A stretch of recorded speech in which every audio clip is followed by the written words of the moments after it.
പ്രധാനമന്ത്രി Shram Yogi Maandhan national pension scheme for traders എന്നീ പദ്ധതികൾക്ക് ജില്ലയിൽ തുടക്കമായി.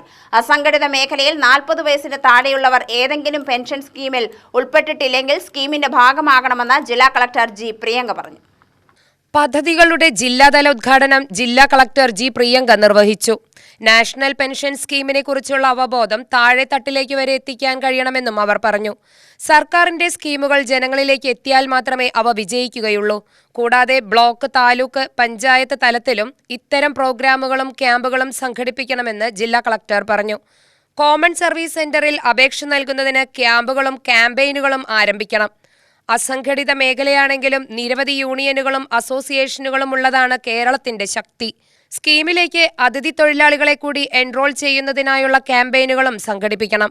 ഈ ശ്രം കാർഡ് വിതരണം ചെയ്തതിൽ ഇന്ത്യയിൽ കേരളത്തിന് 4ാം സ്ഥാനം ലഭിച്ചതുപോലെ തന്നെ ഈ സ്കീമിലും മികവ് കരസ്ഥമാക്കാൻ ശ്രമിക്കണമെന്നും ജില്ലാ കളക്ടർ പറഞ്ഞു. ജില്ലാ എൻഫോഴ്സ്മെന്റ് വിഭാഗം ലേബർ ഓഫീസർ KM സുനിൽ അധ്യക്ഷനായി. പരിപാടിയിൽ കോമൺ സർവീസ് സെന്റർ ജില്ലാ മാനേജർ K ഖാലിദ് മോഹ്സിൻ വിഷയാവതരണം നടത്തി. നിലവിൽ അപകടമരണമോ അല്ലെങ്കിൽ ദുരൂഹമായിട്ടുള്ള സ്വാഭാവിക മരണമോ ആണെങ്കിൽ ഗവൺമെന്റ് 2 ലക്ഷം വരെ ഇതിനകത്ത് ഡെത്ത് ക്ലെയിം കൊടുക്കുന്നുണ്ട്. 2014 വരെയുള്ള ഫണ്ട് ഈ കഴിഞ്ഞ 2024 അതായത് 2024 വരെയുള്ള ഫണ്ട് പാസ്സായിട്ടുണ്ട് എന്നാണ് അറിഞ്ഞപ്പെട്ട ഒന്നാമത്തെ കാര്യം. 2 സാർ ചോദിച്ച കാര്യം പൊളിറ്റിക്കലാണ്. നമ്മുടെ എല്ലാ സ്കീമിനകത്തും എല്ലാവരും ഉൾപ്പെടുത്തണം എന്ന് തന്നെയാണ് നമ്മളുടെ ആഗ്രഹം. കാരണം ഇതൊരു വലിയ ജനാധിപത്യ രാജ്യമായതുകൊണ്ട് ഒരുപാട് പോഷക സംഘടനകളും ഒരുപാട് മുഖ്യധാരാ സംഘടനകളും ഉണ്ട്.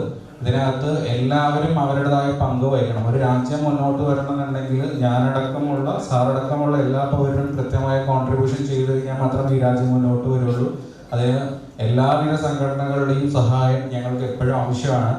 ജില്ലാ labour officer general PS Anil Sam, deputy labour officer MP Prabhat, രാഷ്ട്രീയ പ്രതിനിധികൾ, ഉദ്യോഗസ്ഥർ എന്നിവർ പങ്കെടുത്തു. UTV news, Palakkad.